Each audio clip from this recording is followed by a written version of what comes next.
O croeso i wythnos y glas Prifysgol Bangor, croeso i stondin Plaid Cymru yma yn Ffair y Glas. Os da chi yn newydd i Fangor, croeso cynnes i chi. Os da chi'n dod yn ôl i'ch ail trydydd flwyddyn o croeso nôl, gobeithio bod chi wedi cael had a...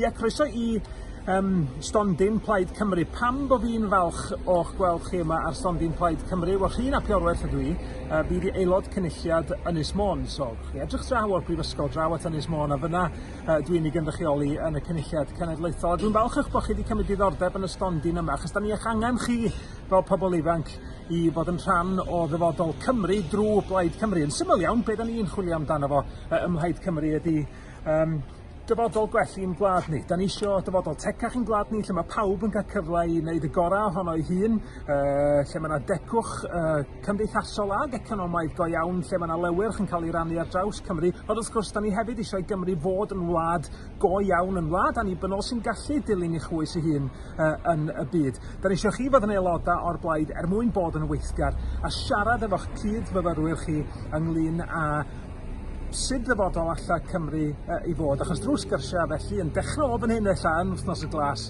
da ni'n gallu creu dyfodol gwell i yn gwlad ni. So welcome to Bangor, welcome to the Freshers Fair, and to the Plaid Cymru stall here. Why am I pleased to see you on the Plaid Cymru stall? Well, I'm Rhun ap Iorwerth. I'm the Assembly Member for Ynys Môn.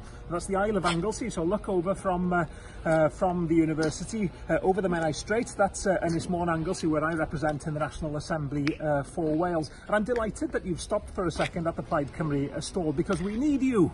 We need you as young people, as students, to take part in Plaid Cymru, in having and leading that debate on the future of Wales. What does Plaid Cymru stand for? Well, it stands for fairness for Wales. We want to build a fairer, more equal society in Wales, more socially equal, more economically equal. We're ambitious for Wales in terms of building a prosperous nation and equality of that prosperity, sharing that prosperity throughout Wales. But also, of course, we believe in Wales being a real country, an independent country, building new international relations in its own right, and using the powers that an independent country has to build a better future for you.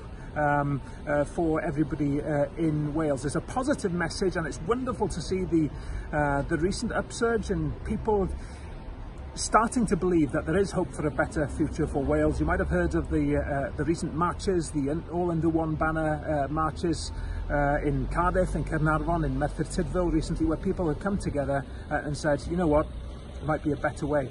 Yes, we believe that Wales's future also as an independent country is within the European Union, and we're campaigning hard as a party to fight against what would certainly be a damaging Brexit for Wales, whether that's with a deal or without a deal.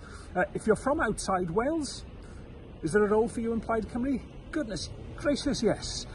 You've made Bangor your home for these university years. We want you to make it your permanent home, and to use the skills that you learn here at Bangor University to be able to contribute to the future of Wales. You make it your home, make it your nation too.